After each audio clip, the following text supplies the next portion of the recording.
I do addict myself to chaos, and I do not know what's going to happen next. But I don't want that life, and I don't want to hang out with Steve Jobs. No one can hang out with him right now, unless you're hanging out. Just for people who don't know her, she got her master's degree in like 6 months. Like it was something stupid silly. Welcome to the Sole Proprietor Podcast. I'm Curt Kempton. And I'm Melody Edwards. Each week, we dive into the ethical questions that keep entrepreneurs awake at night. Whether you're building your own company or exploring life's big questions, you are welcome here. Welcome, Melody, to Sole Proprietor. I am so excited to talk to you today. What's going on with you today? Oh, not much. Poison ivy is going on with me. We had this like whole pre-show discussion. And I know, but then I'm looking at my face and I'm like, why do I have so much poison ivy? It loves me. How are you? I am doing well. There's no poison ivy in sight in Phoenix. However, just be glad that you are not absolutely covered with cactus needle pokes. So it's just like wherever you live, it's just pick your poison, right? That could be it. But you've never had poison ivy, have you? No, I actually have no idea what it lasts forever and ever. There is. It's called steroid cream, and I use it. I'm at the point now where I just get the steroid cream and then I just put it on because that's the level I get as an allergy. Those words make no sense. We can start this over again. I say keep it. People want to know. I want to rub some steroid cream on my biceps so I can impress my wife. But well, that's a podcast for another day. But today's podcast is something I've been really chomping to talk to you about. What's it about? Well, there is a fine line that we as entrepreneurs walk. We have to bring something into the world. I think that's kind of, the dictionary probably won't agree with this. But if we defined entrepreneur, there's lots of different things and spins you could put on it. But one definition that I could go with is birthing an idea and making it a reality. We're creators. I feel like a business owner is not necessarily a creator. They're owning a business. They can buy it. They can franchise it. It is a creative endeavor in many ways, but it is not entrepreneurship in the way that I think of it. Like in the service industry, I can think of a few, like people came in and the main thing that they brought was not a new service. It was not a new cool thing, but their brand. They brought a brand to life and they birthed the brand. They deliver on their service. Like, I'm not saying that like they're all brand service, of course, but like, what are you going to do when you come into the window cleaning world and everybody just gets glass wet and then makes it dry and it's clean? How am I going to birth that? You're not. But if you add a super slick logo with a really cool tagline and some really cool yard signs all over town, like you can birth that idea. And like you said, the idea isn't necessarily the execution of that idea. And that's that fine line, right? I have an idea, I need to bring it to life, and I need people to help me. Actually, also, I was listening to a podcast today with Gary Vee. And something that he said that reminded me that entrepreneurship is not a normal thing. I don't know if this is true for you. I've always felt like an entrepreneur. I've always been thinking of how to make a business or how to do a business, whether it was like when I was 9 and had a business of like dusting my neighbor's, house, or doing a lemonade stand, all of these like little opportunities to create something. I didn't know what a business was at that point, but it just sounded fun.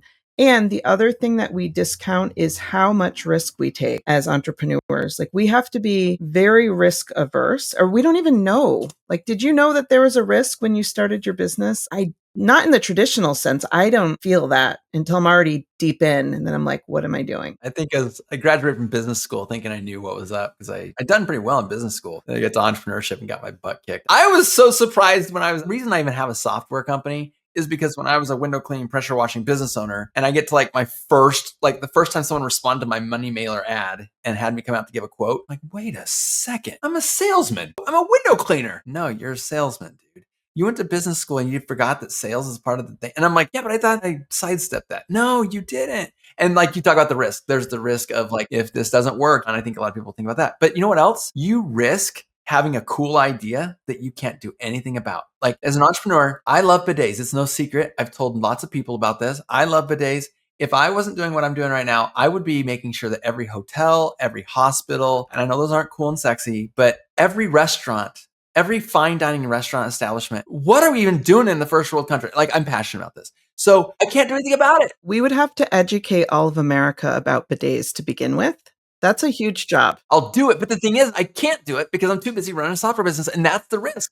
The risk is I love it. Can't do jack squat about it because if I chase two rabbits, now Elon Musk's of the world are all listening to me going, what's wrong with you? Wait a minute, though. Okay, Richard Branson's different. Let's just say Elon Musk is, I think, a marketing genius in many ways, but he did not invent Tesla. Did he not take Tesla from two inventors and then it became Elon's Tesla? But like the Boring Company, which I think might be failed, but the SpaceX company. I don't know. Like, these are great ideas. Were they his? Who knows? He says they are. I don't know. When I look at, like, let's think of who are our favorite entrepreneurs that we know. Richard Branson's pretty cool. He is cool. Yeah. He just seems cool. You know, if you watch Shark Tank, I kind of have a love-hate relationship with every single one of those people, but I just fell in love with Mr. Wonderful the other day. Yes. I hope I don't get emotional here. So someone was interviewing Mr. Wonderful, and I'm like, he's the one I really hate. But they're interviewing him, and they just asked him something about his mother. And I watched him transform into a human. He talked about what his mom went through to get him to where he was at, how they didn't have anything to rub together, kind of thing. And I just watched him melt, and he got all emotional. Like, it really was from his heart. And then he proceeded to give a lot of really good advice. But me, having the relationship I do with my mom and knowing what my mom did to get me to where I'm at, and, you know, fully recognizing those sacrifices, that just really resonated with me. And I'm like, you know what, Mr. Wonderful, I will forgive you for all of the horrible deals that you've given to other people to take advantage of them on royalties. And I will forgive you for all of the things you've said to the other sharks who were trying to lead someone to the right way, but you were pushing. Because, you know, at the end of the day, Mr. Wonderful's oftentimes right, but he's just right. It's too cold-hearted for me. Well, they need that personality on the show. They absolutely do. In fact, as I understand, he's like the owner of the show. I'm sure, like, he's kind of like Simon Cowell, who in the beginning was playing a part, right? He's the mean one, but we all know he has a heart of gold. So anyway, that's, for me, that's one of the things about risk that we take on as entrepreneurs, is that we say, repeat after me, do you take you business the right hand and promise to never look at another business? And other people can, but I cannot. And that's a risk that comes with my decision. Interesting. You know, it's really hard. Right now, Matt and I have an agreement that I will only have one business at a time at this moment, because I've had two businesses at a time. The level of chaos that brings into a home. I don't care how many people are like, oh, I've got everything together and I've delegated everything. Great. I don't know how to not make things personal. And so inevitably it comes up back to my husband, you know, essentially. I would love to have this discussion with Megan Likes. I would love to. We got to have her on. We will have a tailored discussion around her. She has lots of businesses. She's done a lot of business. She's scaled back. She's been very successful. She's gotten other people to run different things. And frankly, she's just an amazing human being. In fact, she texted me the other day, and I could not, I just happened to have like a moment. Call her. I'm like, I need to hear your voice. Wow. I haven't talked to you in months. Anyway, so there are people who can do it. And so risk can sound like a lot of different things, but I think that today's topic of bringing other people into your vision and being a visionary over those people, as that borders on control freak, helping them to bring your vision, not their vision, your vision to life. And I want to dig in on what that means, because, you know, I've been kind of racking my brain thinking some ideas and examples of people who I actually don't like them as a person. They don't mesh well with me. Like, we're not going to be hanging out, having fun. But I think they're better at entrepreneurship than I am. Actually, by definition of bringing things to life, sure. Let's go ahead and say this. The people I'm going to be giving examples of have brought things much bigger to life than I ever have. But there's a trade-off, and we'll talk about what that is. And so I ask you, Mel, have you ever had the pleasure of working for a visionary? I have never had, I was going to say never. The only job I ever had that was not window cleaning was for 3 months at a holistic skincare company. It felt like the marketing of that company was very visionary but I don't feel like I was working for visionaries there. Also, I got laid off because I worked too hard. That's another story. Got laid off for working too hard. I didn't understand that when you are in an office setting, you have to look busy when you don't have stuff to do to preserve your job, and don't ask for work all the time. And the job that they had given me was not a real job to begin with. It was a gift coordinator. So I was literally just making gifts for famous people. There are not a lot of famous people to send gifts to. So they kind of put this job together, and then I started helping all of the departments. And I think I helped myself out of a job, or at least that's the story I like to tell myself. Interesting. I do. I don't think I've ever I've known visionaries, but I don't feel like I've ever worked for a visionary that I can think of. I have never either. I don't think I've ever either. Do you And consider yourself a visionary? yeah, I do. And if you follow EOS, the book Traction, you have a visionary integrator. I know for sure that I can do integration, but I could never like an integrator is a great employee. So maybe we should just define that real quick. So visionary, I would almost categorize as unemployable people. You're starting it off so negative. No, like I actually, I think that's positive. I couldn't trade it an hour for $1. And knowing that every day I got to wake up and work 8 more of these hours in order to pay my mortgage, like couldn't do it. They're unemployable usually because if there's someone above them that can slash their idea and they don't get the final shot called, and I know where this needs to go, and if you're not letting me build that and orchestrate, then you're basically taking the oxygen from me. Yeah. That's a great definition. I was just thinking, because I'm ADD and can think of many things, I was visioning myself and how forward I usually am looking at vision. Like I'm thinking very forward, too forward sometimes, I would say. And then also at the same time, I was thinking it would be so great to work for somebody who's an integrator but doesn't have any vision and they just want me to be the visionary. And I was just dreaming about that for a second. As you were talking, I don't know that if that would work though. I'm not going to say it's never worked because maybe there's some sort of scenario where it does, but here's where it gets a little risky for an integrator. Integrators typically want to work really, really hard, be told what to do, be given the, and it's not to say they won't have visionary tendencies because they certainly can't and will, but where it gets sticky is if I'm going to assume all of the risk of this business, I need to know where it's going and why am I going to risk it when I could go work hard and achieve all the things that I want to do, go find a visionary who will hire me, and I don't have to think about anything other than the task you've given me. But when you're at the top of the food chain, now you got to make sure my marketing's right, my books are right, tax got filed correctly, make sure that the sales are operating, sales are delivering. They're not risk takers. Integrators, you said that they want to be told what to do. I don't think it's that they want to be told. They're going to take your sparkly vision, this crazy idea, and they're going to make it categorized into delegatable pieces if they're good, right? I think you're right. You're more accurate. Now there are some integrators that do want to be told what to do. They just want to like kind of get things done. But you're right.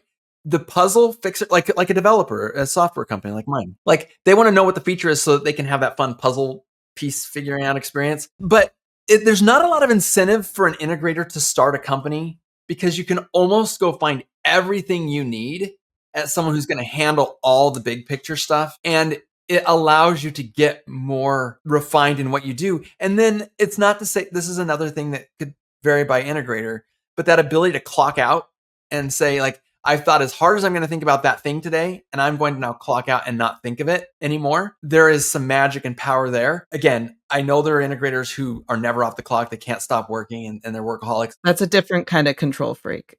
Yeah, but the incentive for even that person to go start their own business, you know who I think of right now? I'm thinking of someone. Her name is Michelle Jepson. She is amazing. She's actually a mixture of visionary and integrator for sure. But the thing about Michelle, like this girl, just for people who don't know her, she got her master's degree in like 6 months. Like it was something stupid silly. Like I'm trying to give you guys an idea of the amount of horsepower under the hood here. She could juggle like many, many tasks all at once. And she keeps it all straight. And her curiosity off the chart. And she researches stuff so fast. When AI first like started hitting the mainstream, like she knew more about it within like 2 or 3 days of me hearing about ChatGPT than I probably know now at this moment. She's that smart. But she could go find a job anywhere she wants, tell them how much to pay her. She's not going to start something and wait for 6 years to get a profit. She will immediately get under the hood. She will immediately understand what the vision is. If she's in love with the vision, she'll take the job. She will make that thing come to life. I say all of that because it's not to say that Michelle has started a company of her own, but the incentive for her to be able to stay in that biz dev environment without having to worry about all of the boring stuff that goes along with it. I just think it's too great of an incentive to stay in that integrator role without distraction. Yeah. I think, well, there's another part of being an integrator. Let me just say, everything you said about Michelle is absolutely true. And I don't even know all of the parts of her, but I consider her a friend. Whenever I need a brain, I like to go ask Michelle. And she's so generous and also so nice. I don't feel like I've ever seen her too flustered. I don't know. And you would very humble. You would never know like what's going on in her brain. I just talked to her literally yesterday, and we had talked about a time when she really was in a lot of turmoil. And I'm like, I remember that exact conversation, Michelle. You were so professional. I had no idea. There may have been a storm going on the inside. And I literally told her, and she's like, I know, I'm sorry. I should have told you more about it. I'm like, honestly, you did the right thing by just remaining so professional. So when you say that you've always seen her even kill, I agree to that. But I can tell you just based on a conversation I had with her yesterday, Michelle has the ability to allow for a storm to rage on the inside and she still can just perform. I can't do that. I don't think a lot of visionaries. No, Well, it's not. I can do it if it's the right kind of chaos. I actually really like it. It's not healthy, probably. No, but it's like my way of dealing with chaos. It's like if there's a huge car accident, my brain is like, okay, I'm going to deal with this thing. I don't freak out. I would just do whatever needs to be done. Give me time to overthink, and I will. Well, Dan Martell's book, Buy Back Your Time, in his book, he actually says we as entrepreneurs, we are subconsciously constantly cutting our own legs out from underneath us because we are addicted to the hero syndrome, that chaos. So as soon as everything's running good, we don't even know we're doing it, but we'll go start trying to mix something up a little bit to make chaos again so that we can jump out and be the hero. We will literally break. Interesting. I don't think of it as the hero complex. I think of it as being uncomfortable with comfort. Because from my point of view, I've never really been comfortable with comfort. Comfort feels very insecure to me. Like something's about to, like I'm just waiting for something to happen. But I think that is his point. That is his point is that we are so uncomfortable with comfort that we will subconsciously do things to make things. When he said that, I remember thinking, geez. And then right after that, he said something that replies here too. He said, faith is not knowing what's going to happen next, but believing it's going to be good. And fear is not knowing exactly what's going to happen next, but believing it's going to be bad. And he said, so we all have beliefs about what's going to happen. And some of us spend our life in fear and some of us spend our life sort of in this faith state. And by the way, when I was going through my major faith struggles, I remember thinking like I was so obsessed with proving that God does not exist that I don't know what's going to happen. I'm just going to kind of imagine that there is no God behind all this, or if there is a God, I'm his pet. He doesn't care about me so much. I'm a dog to him. So that's kind of living in a place of fear. And I didn't like the way I felt. And when he said that, that was actually a breakthrough I had in my faith crisis of where I was going, you know what? I do addict myself to chaos and I do not know what's going to happen next. But as an entrepreneur, I almost feel like I have to poke holes in everything. So I always poke holes in my future as well. I know we went off a little bit on a tangent about integrators, but one other thing I want to say about a good integrator, if you have a visionary integrator relationship. So a visionary is at the top, an integrator is that middle layer protecting the rest of your team from your vision. Yeah, from you. Is they are a vision strainer. They are going to be able to take your vision, take the good, like get all the good parts out, because not everything in our vision is great all the time. It feels great and it might seem great. It's untested. Anyway, that's the last thing I'll say about that. But back to visionaries. It's two sides. I think of it as two sides to the same coin. You have your visionary and your integrator. You smash them together and you got a coin. So now here we are having our topic of a visionary having an idea and needing to bring it to life. The story I wanted to share about this that helps illustrate, I just keep thinking about how visionary can be taken to a point where you use the word healthy or unhealthy, healthy or not healthy, and constructive versus deconstructive, is Steve Jobs. I don't think anyone can debate that he was a visionary. Maybe one of the best visionaries of our time, and certainly has gotten his birth of an idea into more hands than any other visionary. We can tell by the largest company in the world. So here we go. For those of you who don't know, I've read the Steve Jobs autobiography. It was years and years and years and years ago. So a little bit foggy, but I know enough to at least know that what I'm going to tell you is true enough to prove the point. There was an iMac. It was the G3 iMac with a translucent design. It was the first of its kind in any kind of personal computing world. Nothing was as compact. Nothing was as aesthetically pleasing, I guess I'll say. And for those of you who don't know, Steve Jobs spent a lot of time before he became owner of a technology company or a founder. He was traveling the world, meeting with gurus, and art, particularly Japanese art, was his main thing, his feng shui. So I don't know. I know I used that wrong. The point is that he went to India and met with gurus. He studied Japanese art in Japan like crazy. And it was that sort of very distinctive, simple design that really drove him in his visionary process later on when he got to computing. You can imagine when the iPod came out and it was like just finger touch, like a scroll wheel. It was so novel, but simple, but in some ways so simple that it was actually complicated. If you Oh, want to type yeah. a word. No, it was hard. Do you remember getting your first like MacBook, or did you ever get a MacBook? I remember going from like a PC to a Mac, and it was so complicated for me because I overthought everything. I just couldn't understand how to do simple. He would always push people to do simple. In fact, when his company started to take off, he was famous for firing people on the spot who would overcomplicate things or who didn't catch his vision. Like he'd be in a meeting with like super smart engineers, and one would say something like, "Hey, Steve, enough with all the fonts. We're just going to do a couple fonts." And he's, "Get out. We don't need you. You're what's wrong with this is you don't understand." What he was saying was, "You don't understand my vision. You're not worthy of being in my space." That was very much the message he would send. This G3 iMac is about to come out. It's a desktop machine, but he had designed it to the point where, with his designers, Johnny Ive, I believe, was even on at this point. I'm pretty sure Johnny Ive don't hold me to that. But the point is he's got like great designers working for him. And they had designed this computer to look like a face looking back at you. And if you want to do a Google search for the G3 iMac, it'll be hard. You're not going to see the face. Like it's not going to pop out to you, but it needed to look friendly and inviting. The computer was designed so that when you're sitting in front of it, it would subconsciously bring to your mind that you're looking into another friendly face. In the very first iteration, he had expected that they were going to have this slot drive for the CD, which, by the way, that was also novel at the time. Floppy disks were out, CDs were in, and this was the ability to use the mouth of the machine to take CD-ROM. And so what happened was he's getting ready. He would have these big performance practices before they'd roll out his conferences,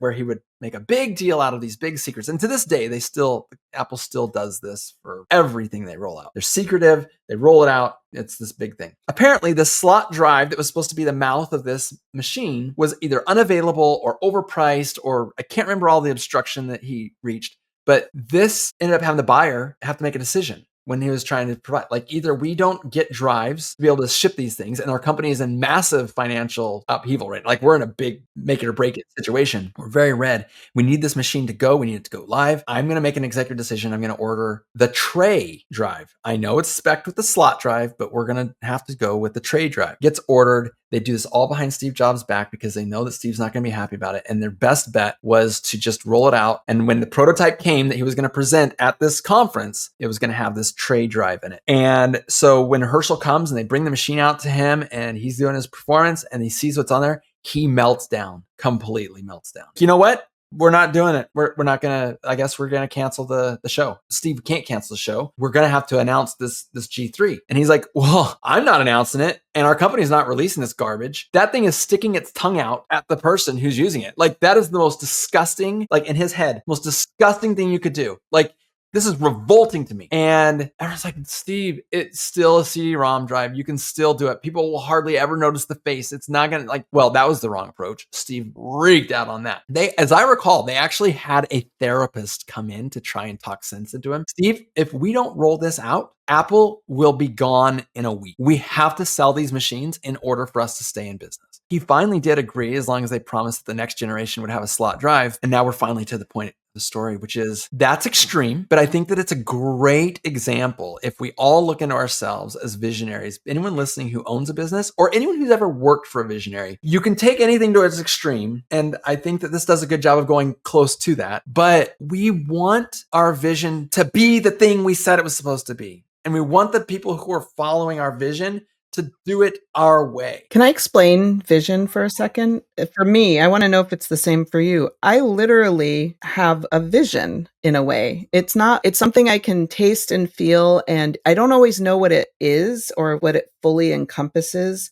I just know, and I don't even know how to explain it, but something comes into my brain and once it's fully formed, because when I started Home Service VA, I did not have a vision for this company. It took me a long time. I was trying to fill a need and I was trying to start a new thing. I wanted to have an international business. It's always been on my to-do list. And so my checklist. And I know, seriously. But once I caught the vision, which by the way was not much different than all the other companies that I've ever done, like the vision tends to be very similar in many respects. But once I had it, it's like nothing can go. It's really hard to release a vision and to let something go. To let a vision go is one of the hardest things. And I don't mean like let it go like I'm a control freak and everybody must follow it, like Steve said.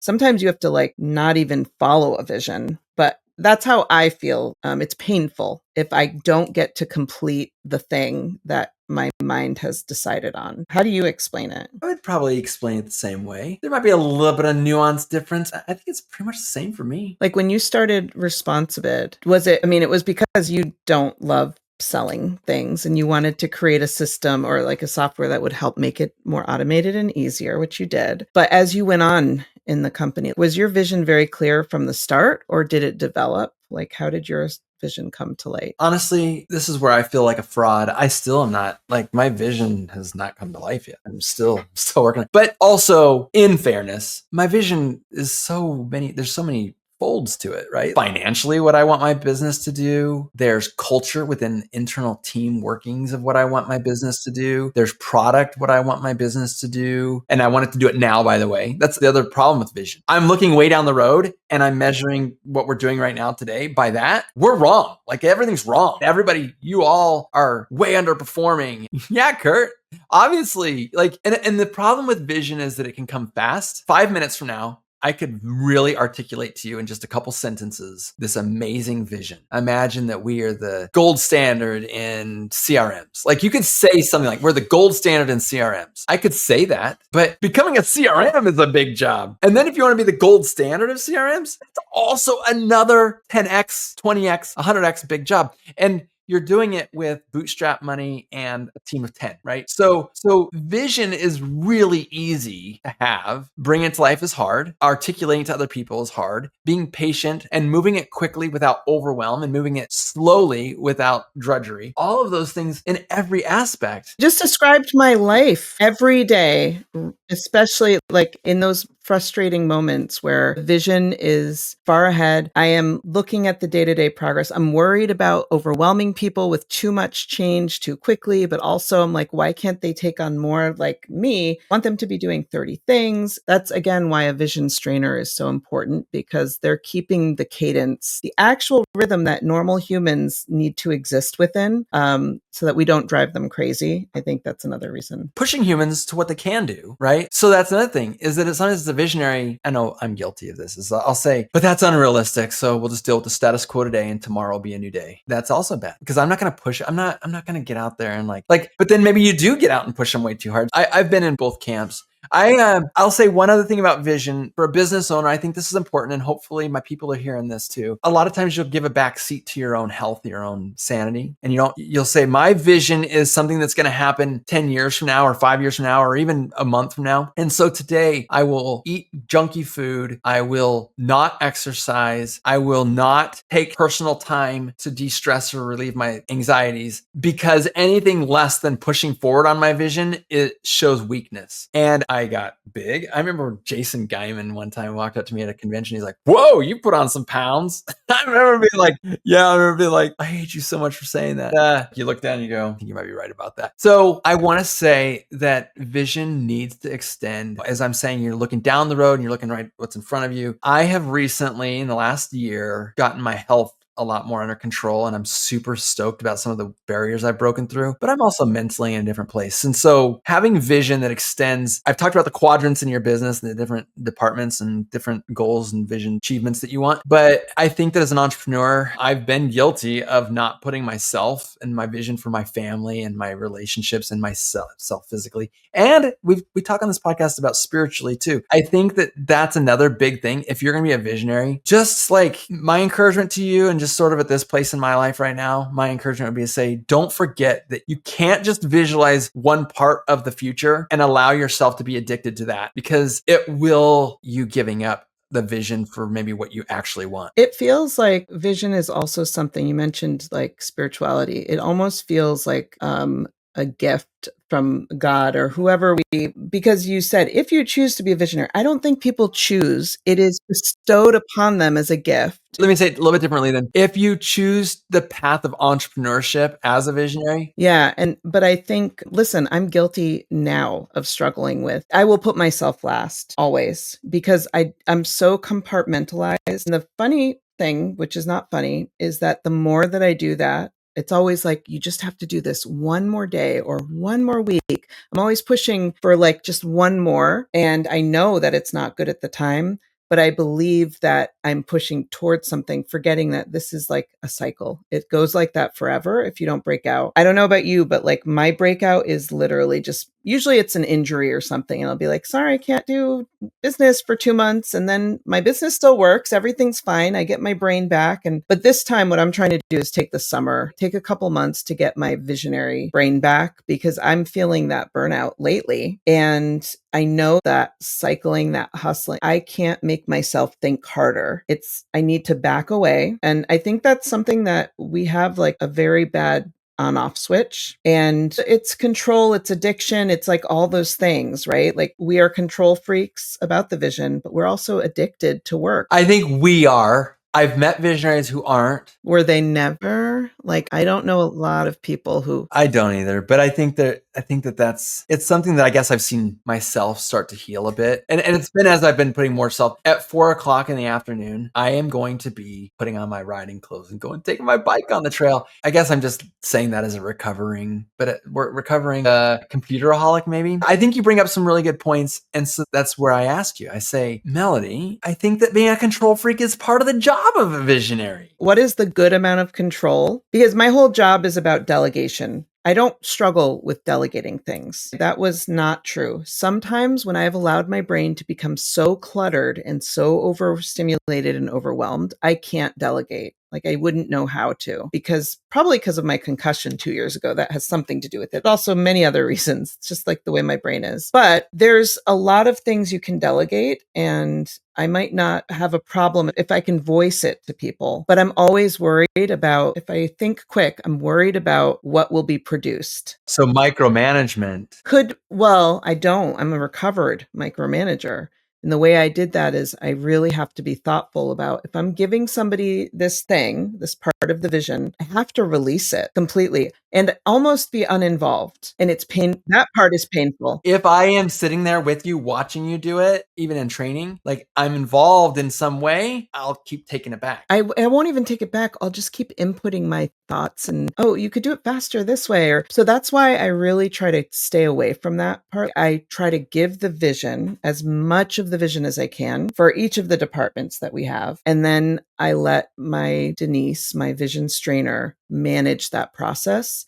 And she's so good. She will come into a meeting. We had a meeting today. We were talking about some things. She lets me go off on my like crazy tangents. And she's very patient about it. And then I don't know if your brain works like this, but I will go off in a million directions. And it starts with one simple thing. She's asked me a question. And then I'll get to a part like 5 minutes later in there where I've gone 10 steps in many directions. And I'll be like feeling discouraged because I just said 30 things we need to do. And then I have to rein myself back into the beginning. And she's like, Mel, don't think so big. We just need to get this one little part. Just tell me what you want the vision for this part to be. So she's good but I'm good to allow her the ability to have that kind of conversation with me. She has permission to do that, and I encourage it. I bet Steve Jobs did not give permission. And I guess that's sort of where the flexation point is for me, is that I think that Steve Jobs at his level of control freak has proven that it can be very successful. And I've proven that what I can do can be very fulfilling and success to my degree of success. Yeah, I'm not saying I'm unsuccessful, but I'm not. Go to a random person, ask if they've heard of Apple, and then ask them if they've heard of Responsibid. I promise you'll know my level of success within about those interactions. So, but I don't want that life. And I don't want to hang out with Steve Jobs. No one can hang out with him right now,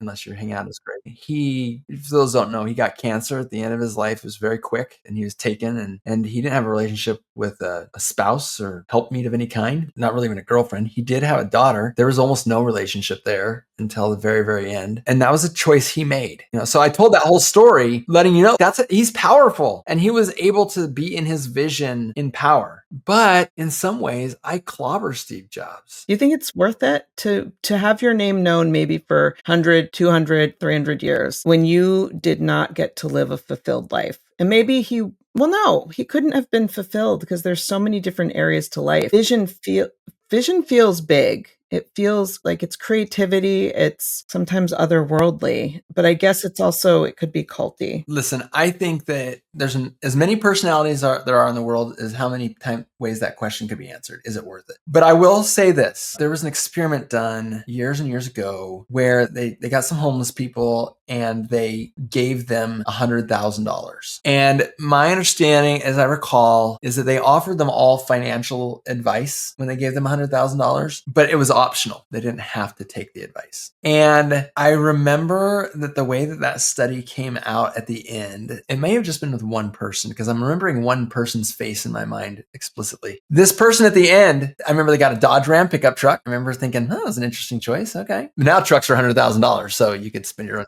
fortune on a new truck. But he got a really nice apartment, and then his family kept asking him for money, and people wanted help, and he was helping them, and he loved it. And he did have to pass a psychological test. Another thing with homelessness, a lot of mental illness. I remember gave a psychological test. But here's the thing that we learned at the end of this one. The statement he made when he was deep in debt and had not only no money, but negative money and all the complications of taking care of all these possessions and stuff. His words were, "It would have been better if I had never gotten this money." That's what most people who win the lottery say. Yeah, I've heard that too. But the point I'm getting at is that, is it worth it? Is it worth trading in your life for fame or for some sort of like expanded vision? And I think some people would say yes. I think some people would be surprised that they would end up saying no after they've said yes, because there's that sort of realization time and realizing what you're really giving up. But I think there's also some people who would just say, yeah, people aren't my thing. Maybe they don't have people yet. That could be yet, but let's not forget, and I'm not saying that only autistic people, but I'm just saying that there are just conditions that people mentally just don't need that sort of validation. It doesn't do anything for them. And so I think that the answer could be for people, success to that standard is the success that will make you happy. But make sure, and that goes back to what I was saying earlier about vision, is make sure that you're looking at your vision not just from one angle or even a couple angles, because there are 100 different angles. Honestly, I think the world makes it seem like everybody can be an entrepreneur and everybody could be successful. That is the American dream, after all. But what percentage of people actually can be successful entrepreneurs? It is very, very small. I'm shocked that I have managed in all of these years to not go bankrupt or something, because that's what happens to most businesses. They go out of business. I don't know. I feel like it's partially a gift, but it's not just a gift. It's a lot of education, a lot of learning and continuous growth and all the other things. What a really insightful statement to say that. I'm just thinking in my head about what it is to hang on. In today's world of technology, you can be passed by really quickly. You can be a flash in the pan so easily now, because it's not like back in the old days where we shook hands 10 years ago and we're still in an agreement.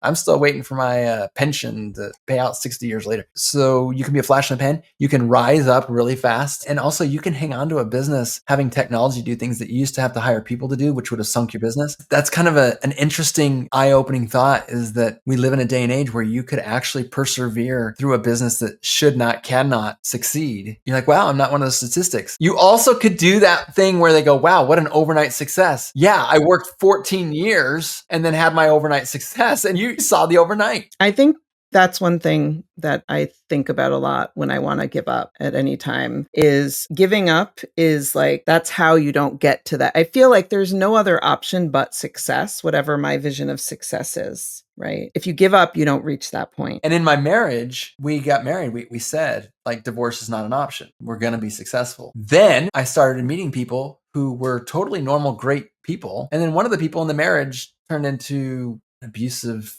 And I'm not just talking physically abusive, but verbally and emotionally abusive. And I'm like, that should not continue on. And so I've changed my mind since then. I've even heard some really smart people say, if you can't say no to it, you're not saying yes to it. And so I'm trying to do that with success. If I could say no, I could just end this all right now, but I choose not to. But I think that at the end of the day, I can't see a life where I'm not successful, because I will fight and work, and I will do it the right way. I am not going to take shortcuts, and I'm going to push through. So in that sense, I know you should be allowed to say no, to the things in your life that you want to say yes to. But success, maybe it's just part of being a visionary. I'm not sure. I don't know that I would ever be able to accept. Like, success for me is to have the completion of a vision. And it could be a small one or a large one. And Curt, I say I know what my vision is. I do, but not for every single part of everything. And I don't know what the end of that vision looks like, right?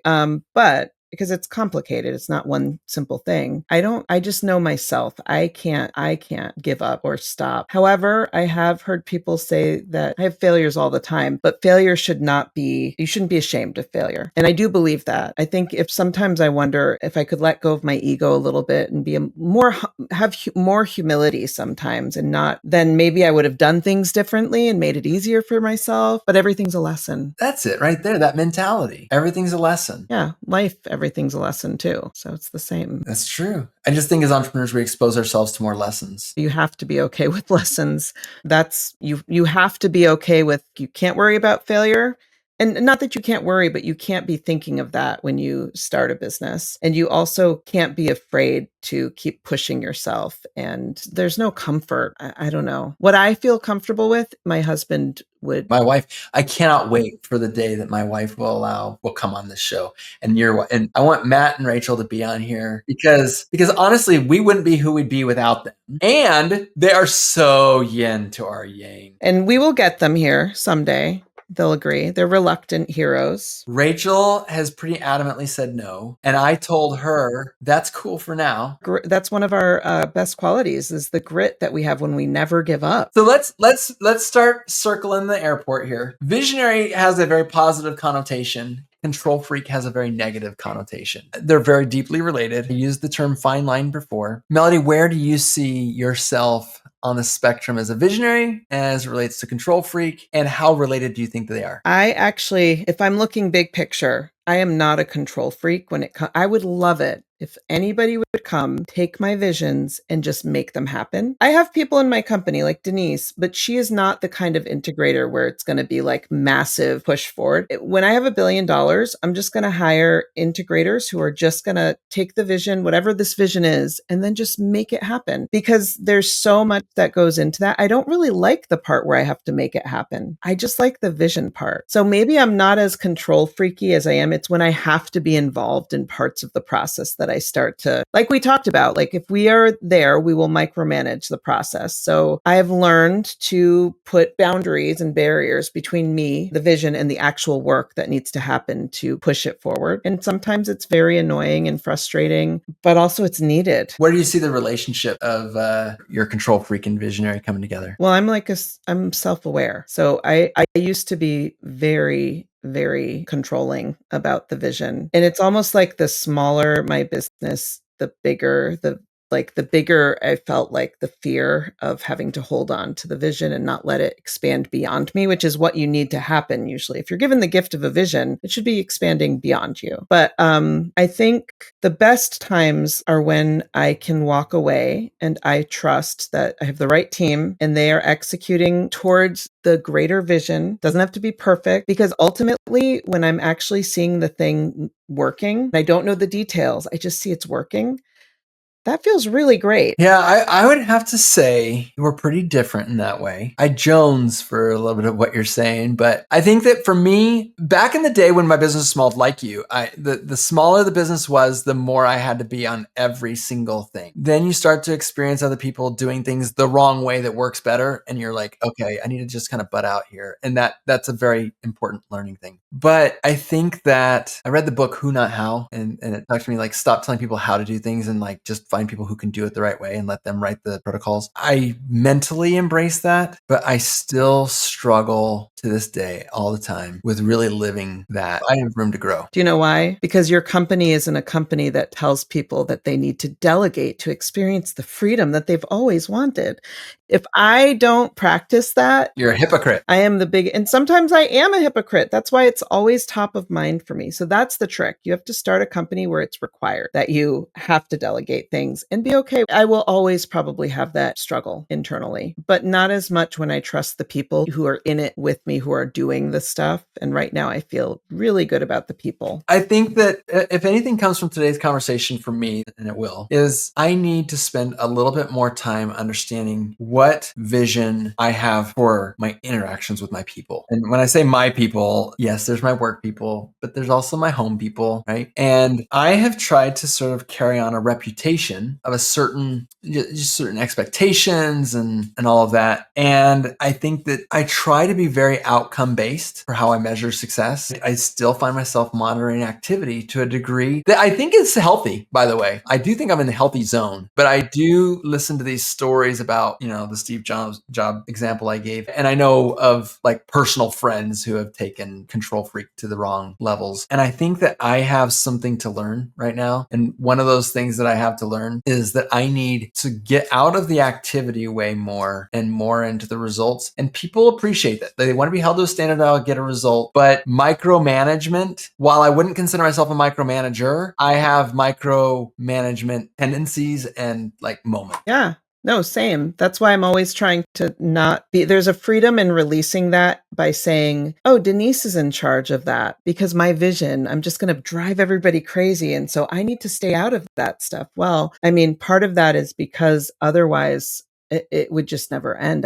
I see everything. That's, we see every detail. We understand what it should be. And also we break people on accident when we're not building up their ability to just take ownership over things, and we keep like inputting our own. And that's the hardest thing, is like that leadership. We tell everybody we learned a new thing. Everyone stop everything that you've been doing for the last however long and all the projects that you're excited about finishing up soon. Stop all of that. I've got something brand new, or I read a book, or I saw a movie, or I had a dream. And I think that actually, there is a lot to be said for having that intermediary integrator filter between you and your people. Some people listening are like, nice, Mel and Curt, thanks. I have 2 employees. Like I am the employee, or I've just hired my first employee. And I think that everything that we're saying still applies, but obviously differently when you're first new. One of the things I think is really important, and I still struggle with it, but it's a mindset thing.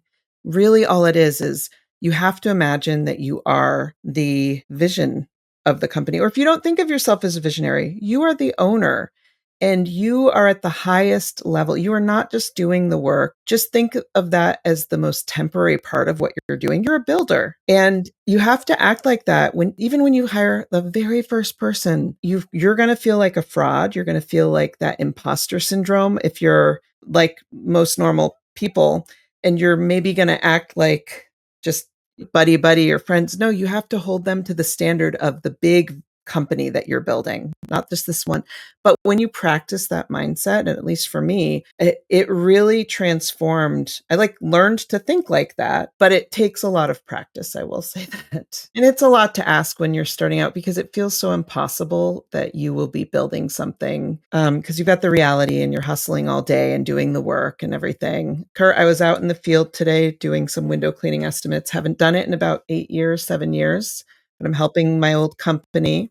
Well, my brother just had a baby and they're a little shorthanded. Are you serious? It was like I got to have fun by going back and doing the thing that was easy for me before. But I remember that feeling of every day you have to hustle. It's a lot of work. So it's hard to be a visionary when you're so exhausted. Now that I'm thinking about it, it's really hard to tell people who are just starting out how to do it better.